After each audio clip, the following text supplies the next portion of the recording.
Welcome to the Dance to Heal podcast. I'm your host, Jenny C. Cohen. Join me as I share stories of how life is a dance. I'm a cancer survivor, mother of two, and an award-winning performer who found that mind and body connected movement is vital to healing in a way that is safe and tailored to your life. I created Dance to Heal Wellness featuring the Spotlight Confidence Formula and also authored the best-selling award-winning book, Outside In Recovery, Dancing My Way Back to Myself After Breast Cancer. I will bring new ways to help you on your dance journey and healing path. Are you ready to move? Dance to Heal starts now.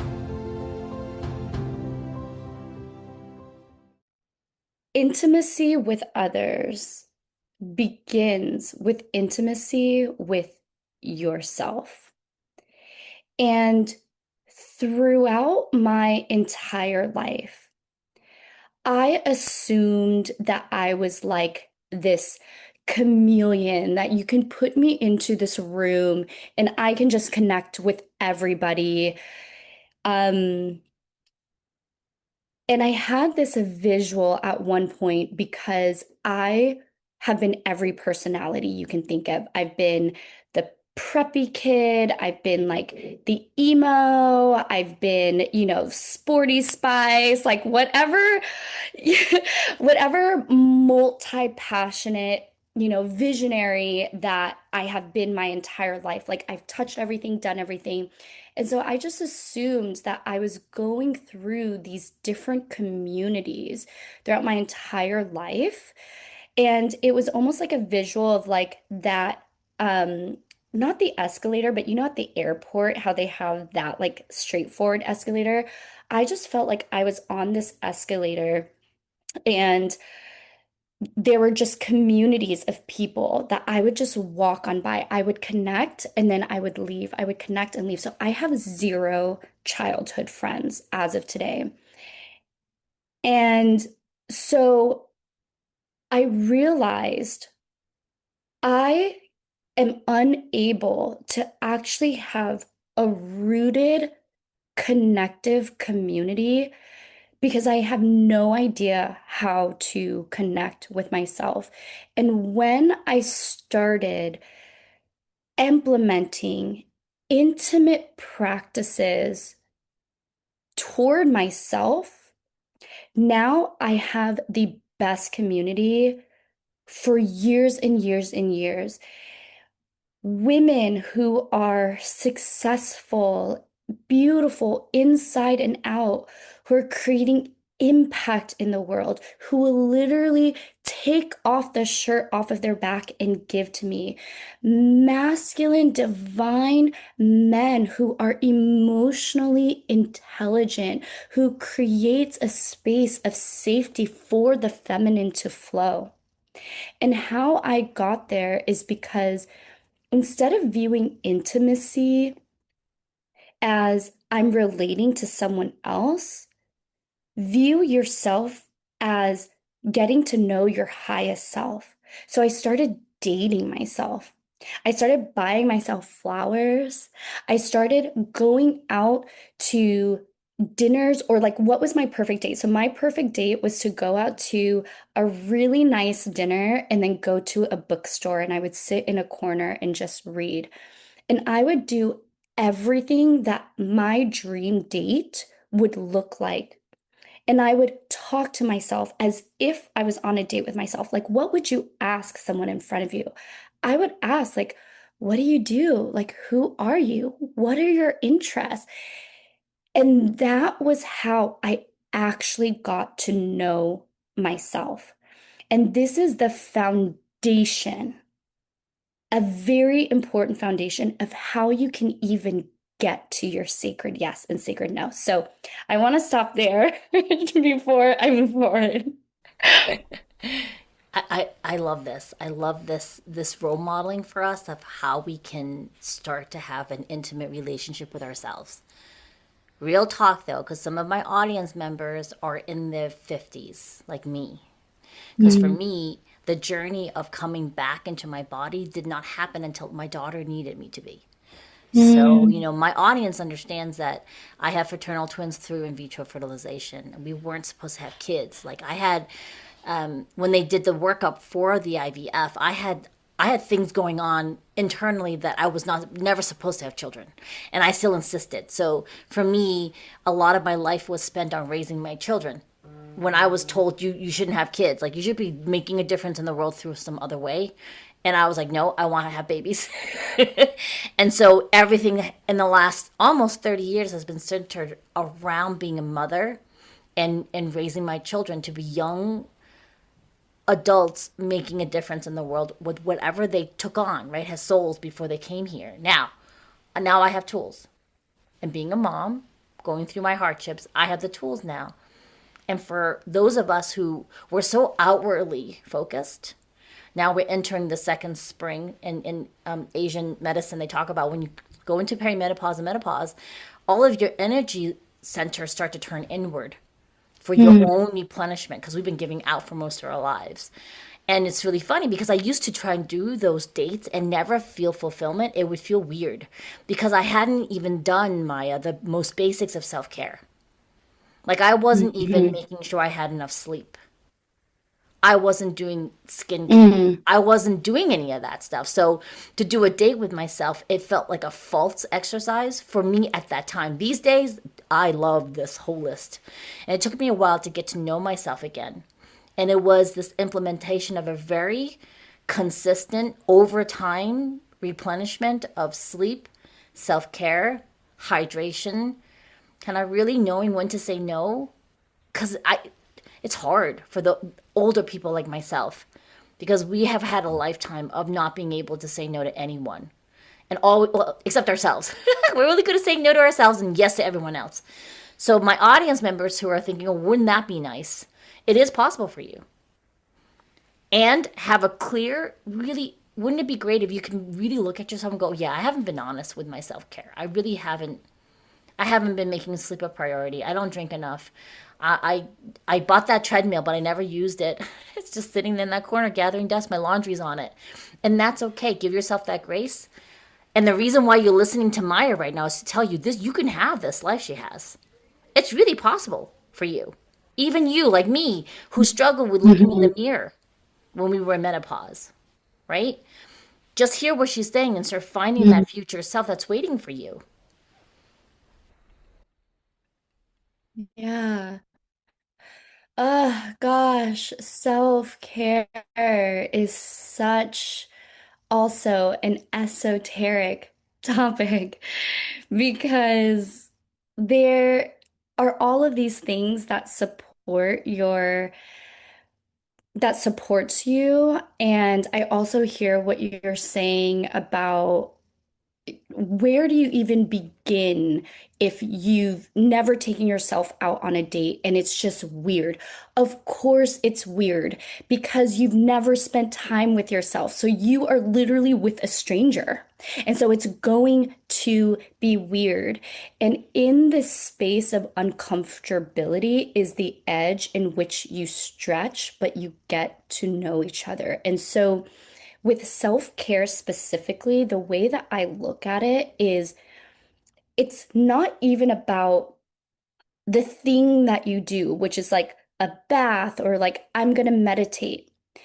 The question about self-care is what is one thing that I can do that will actually nourish me from the inside out to the point where I overflow love?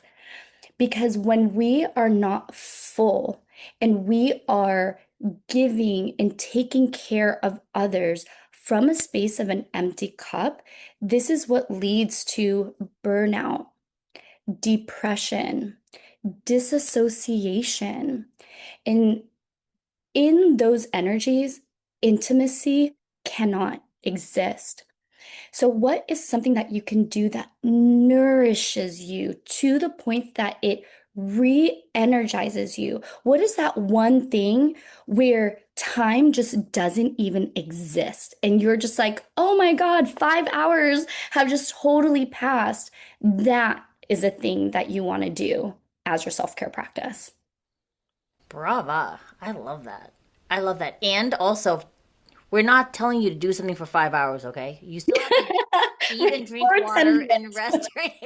Because for us, like, has I've noticed with women who are in their 50s, like myself, I know Maya is Asian presenting and we look ageless, but really, like, I could be her grandmother, okay? Just so you know the age difference between us. Like, honestly, real talk, okay? So, for older women who have had a lifetime of this mental conditioning of it's selfish for self-care, or oh, it's always better to put other people in front of us first. I love this reminder from you of making very conscious choices about what's going to fill your cup.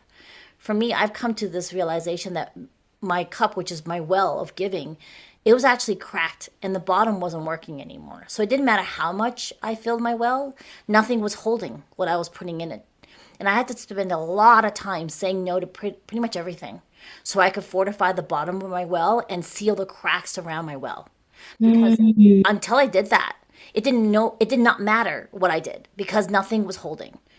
And there was this deep acknowledgement that I came from a childhood where I was really severely neglected. My parents loved me. They didn't know how to take care of me. And then were you to go intergenerationally back, because I was born in Taiwan, my grandparents were children of war. So during the Japanese occupation of Taiwan, it was a brutal time. No one ever pointed it out to me that I had to clear that. Mm-hmm. So there's so many layers that's really important for you to acknowledge of where you are now. Now, of course, with that is the strength of people that survived that occupation that I inherited, right? The fortitude. Both my parents came from like farmers, so the grit to be able to survive that level of poverty, I have. So to acknowledge the pluses and the things that you might still be carrying that you need to put down. That's Mm-hmm. what helped me fortify my well and shore up the bottom. So the little bit of self care that I do, it actually holds and doesn't drip out my cracks. Mm. Yeah. Uh, I love that so much. It's such deep awareness of also knowing the energy leakage. This is also really important for its intimacy because what allows for like a really rich connection is trust. And in that trust is clean energy. So to be so honest with yourself about the areas that are leaking, because what ends up happening in this leakage is that we unconsciously expect others to save us. And that is where attachment starts coming into play, expectations, and the cycle of self-abandonment continues.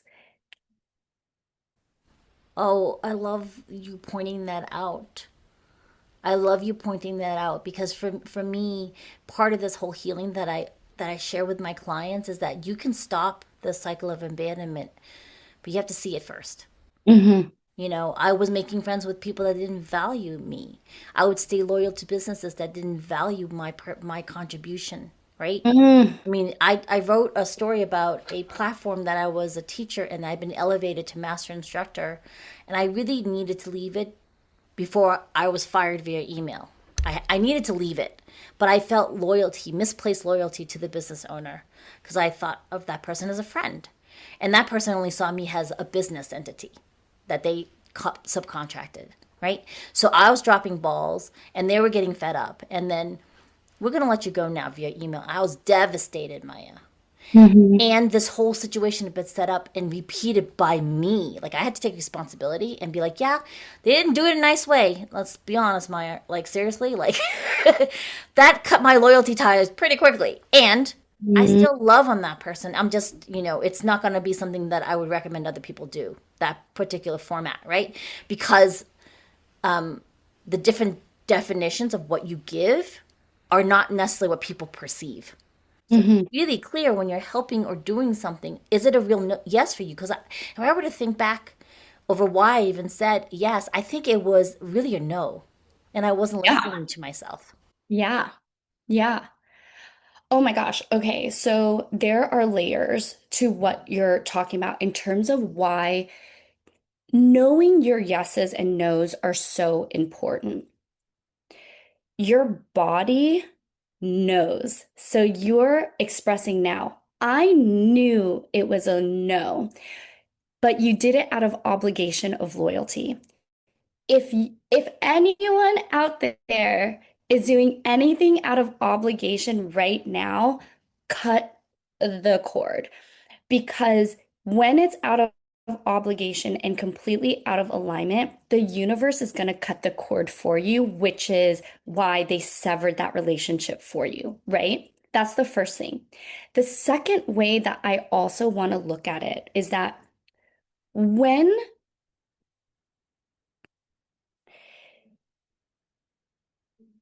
there is alignment everywhere. So when you have taken up a space that is completely misalignment, you are actually doing a disservice to the business and to someone else who is meant to be taking that position in that space, who's actually going to be excited for that position, who's actually going to be able to utilize and express that part of themselves. So not only are you supporting every entity and people around you by honoring your no, but then your no, you are giving the signal, every action that you take, you are signaling to the universe, this is not my standard. And you get to tie a knot at this point, and it only gets better from here. When it comes to manifestation, a lot of people assume, or the myth is that you want to take a line action, right? So you're creating the vision board, you're attuning your frequency to it, but you also have to take a line action. And so the aligned action that people assume, like let's just assume, you need to look for another job at this point. That's why you weren't letting this go, is to start, researching other jobs and to start interviewing. Like these are actions to get me to where I need to go. No. All you need to do is know the what and the why. What is the purpose and what is your desire? The aligned action is making space for it, and the universe will do the how. So you don't need to be looking for other jobs. What you need to do is actually cut off that relationship, tune into that sacred no, drop that relationship, and create the space so that something more abundant, more aligned, and more rich can literally fill that space. All right, so here's the caveat, right? I have been ignoring my coaching business in lieu of working on this platform. So within 2 weeks, I made 3 times the amount I would have made in that business. Maya, it was confirmed. It was really interesting, right? And then a few months later, I signed on a client. You can't make that up. It's I, literally magic. right? It's mind blowing. So audience members, we've gone overtime because I knew we were going to go overtime, and I just let us go because I was just so excited. You Remember, did preface that. I did preface that, before and after I hit the recording button. You got to make sure you get in touch with Maya at Sacred Mya Moon on Instagram. And if you don't follow Instagram, which I have friends who don't do that, they just don't want to be on there, you can go to her Linktree link that's in the description of this particular episode. And just make sure when you reach out to her, tell her you were on the Dance to Heal podcast, and that's how you got to know her. So she knows in relation what you heard when you were listening to this episode. This way gives her a little bit of reference. Yeah.